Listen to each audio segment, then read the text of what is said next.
Hello सांगमाने जय जगन्नाथ। सकाळु उठिकी कुकुर को खोजी खोजी जंगल पशिगली हेले मो पाई आज थिला खुशीर खबरटे कुकुर छुआ जन्म करिछि। आ मते एटे देखते मु बहुत एक्साइटेड अछि। बो घर को आसिक तांकर कामर लागिगले कारण मते आज खाइबार थिला कोलथ डाली।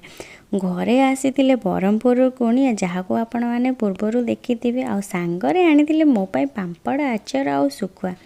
ए सबू देखिकी कार्तिक मास मु भूली गली मिठाटे खाइकी लंच बनैया चलिली। आज आकाशटा कहीं मेघुआ मेघु लगुला तथापि बारी रे पानी दिया चलता कारण सबू गछ काले मरीजो बोली। आचार डब्बा को देखिकी संभाली न पारी डब्बा को धरी खाई बसिली हेले सबू खाइनी अधा अधी रखी। इवनिंग रे बाग को देखिकी चाउमिन खाइबार मजा नहीं से शॉर्ट टी को एंड कली। Thank you so much. Do like share subscribe.